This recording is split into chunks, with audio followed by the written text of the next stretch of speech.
Are you serious? Are you serious? Calm down. Get some coffee. But thousands of people have been evacuated, folks, in New Zealand amid the Cyclone Debbie and the floods that have come from there. Unbelievable. According to reports out of Reuters, rescue workers used tractors and boats to evacuate thousands of people at the top of New Zealand's North Island today. The floodwaters from the Cyclone Debbie surge in what meteorologists said was a once-in-a-500-year event. The effects of this former Category 5 storm, one was also still being felt in Australia more than a week. Folks, Cyclone Debbie, that's been a week after the cyclone pounded Australia's Queensland state there along the barrier reefs. Matter of fact, scores of roads were closed or blocked by landslides across New Zealand's North Island following 2 days of heavy rainfall caused by tailwinds of Cyclone Debbie.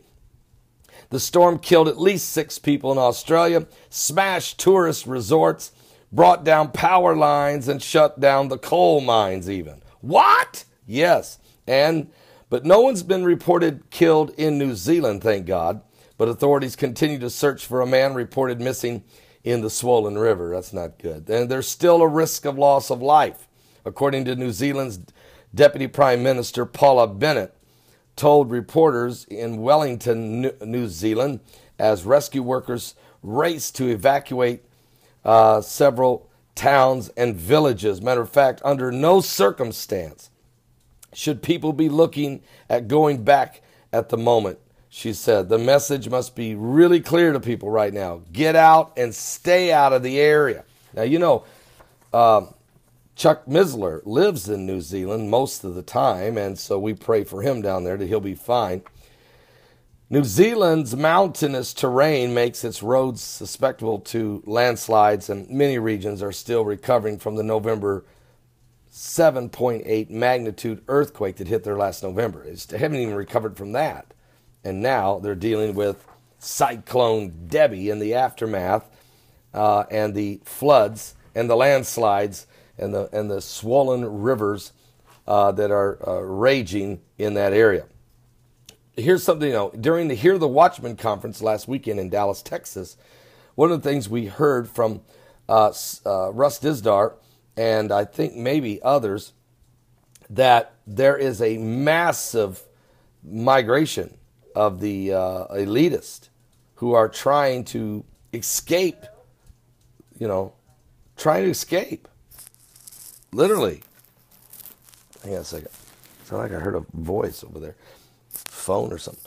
Trying to escape the second coming of Christ. And the Bible even tells you in Revelation chapter 6 that they will cry to the rocks and the mountains to hide them from the face of him who sits on the throne. And they will go and run, and they will literally get in the dens of the rocks of the mountains. The rich men, the mighty men, the chief captains, every bondman, every free man will hide. And so right now what's happening, a lot of your billionaires are literally having underground cities, not cities, but underground complexes built for their own survival. And there is underground cities being built all around the world, and that's being done by the governments of the world. But in New Zealand, very wealthy, extremely wealthy people are trying to prepare on how they're going to survive this coming apocalypse, the coming revelation of Jesus Christ. So give your life to Jesus Christ. You're not going to be able to do it, folks. You're just not going to be able to do it. Every eye is going to behold him. Every knee is going to bow. Every tongue is going to confess that Jesus Christ is the King of Kings and the Lord of Lords. You're just not going to survive it outside of the grace and the mercy of God. And so this is the time you're in. You don't like being in the last days. I get it. But you're in it anyway. And this is it. So get things right and get some joy in your life. Get saved. And put your trust in Jesus Christ. He's coming soon, and he's coming for his bride. And you don't, believe me, you don't want to be left behind. I'll be back with more current world events and how they relate to biblical prophecy. We're living in the last days.